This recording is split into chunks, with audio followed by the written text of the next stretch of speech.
ජාතික ඉදිරිකිරීමේ බැංකුවේ මුදල් ආයෝජනය කරන්න. මේ ආයතනයේ අද කොටසක මිල රුපියල් 2.87යි. අපි ලේකම්තුමාගෙන් සහ මුදල් ඇමතුමාගෙන් ඉල්ලන්නේ මේකයි.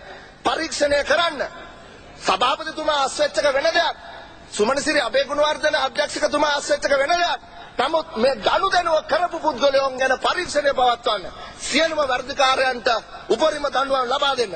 මේ ජාතික ඉදිරිකිරීමේ බැංකුවේ මේ ගඳ ගහන ගනුදෙනුව සහ ඊට අමතරව සේවකාර්ථ සාධක අරමුදලේ කොටස් වෙනද පොලේ ආందోලනාත්මක ගනුදෙනුව සියලුම දේ පිළිබඳව පාර්ලිමේන්තු තේරීම්කාරක සභාවක් වත් කරන්න කියලා මම යෝජනා කරනවා.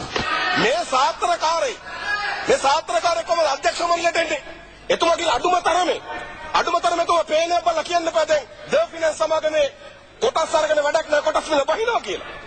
මේ අතුරුගිරියේ බැංකුවක් කැඩුවා මහජන බැංකුව. ගෙවීම් කියන තමයි.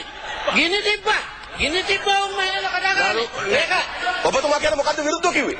ස්ථාවර නියෝග උල්ලංඝනය කර කොතනද? මොකද ඔබතුමා කතාව කරගෙන යන්නේ. ඔබගේ කතා කරන කෙනෙකුට ඔබතුමා නියෝග දෙන්න යන්න එපා. මෙතන වගේ කය ගන්නවා ඔබතුමා නියෝග දෙන්න ඔතන ඉඳන්. ඒ වැඩ කරන්න හදන්න එපා.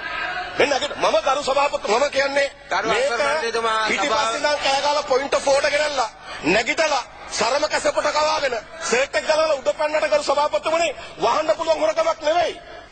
අපි එතන හොරු ඉන්න පුළුවන්. හොරු ආරක්ෂා කරන්නේ නැහැ ජනාධිපතිතුමාවත්. ඒක පැහැදිලිව දෙන්නම්. දැන් අද මේ යෝජනාව ඇවිල්ලා තියෙනවා. අධ්‍යක්ෂ මණ්ඩලේ ඉවත් කරලා තියෙනවා. අද මේ සම්බන්ධයෙන් අවශ්‍ය කටයුතු කරලා තියෙනවා.